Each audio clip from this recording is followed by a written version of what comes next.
பெங்களூருவில் சிஎஸ்கேவின் தீவிரத்தை கோலி எடுத்துரைத்தார். காலப்போக்கில் இது இரு ரசிகர் பட்டாளங்களுக்கிடையில் உருவாகியுள்ள வலுவான போட்டியாக மாறியுள்ளது என அவர் சுட்டிக்காட்டினார்.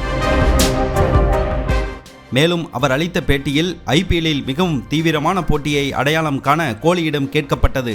நாங்கள் எப்போதும் தீவிரமான ஆட்டங்களை விளையாடிய ஒரு அணி சிஎஸ்கே. குறிப்பாக பெங்களூருவில் நாங்கள் விளையாடும் பொழுது அங்கு நிறைய சென்னை ரசிகர்களை நீங்கள் காண்பீர்கள். பெங்களூருவில் சிஎஸ்கேவை எதிர்கொள்ளும் போது அவர்களின் ரசிகர்கள் அதிக எண்ணிக்கையில் இருப்பதால் எங்களின் சூழல் சற்று பதட்டமாக இருக்கிறது. இது மற்ற ஆட்டங்களிலிருந்து வேறுபட்டது. அதே நேரத்தில் எங்கள் ரசிகர்கள் அதிகம் பயணம் செய்வதில்லை. சிஎஸ்கே ரசிகர்கள் சீக்கிரமாகவே பயணம் செய்து தங்கள் டிக்கெட்டுகளை முன்கூட்டியே வாங்குகிறார்கள். அவர்கள் பெரும்பாலும் சின்னசாமி ஸ்டேடியத்தின் ஒரு பகுதியை மஞ்சள் நிறத்தில் நிரப்புவார்கள். சிஎஸ்கே ரசிகர்களின் முன்னிலையில் இந்த போட்டி மிகவும் போட்டித்தன்மை வாய்ந்ததாக மாறும்.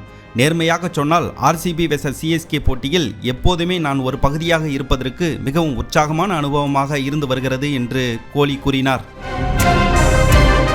இந்த சீசனில் ராயல் சேலஞ்சர் பெங்களூரு அணி சென்னையில் ஒரு மைல்கல் வெற்றியை பெற்றன. 2008க்கு பிறகு முதல் முறையாக எம்ஏ சிதம்பரம் மைதானத்தில் சிஎஸ்கேவை தோற்கடித்தது.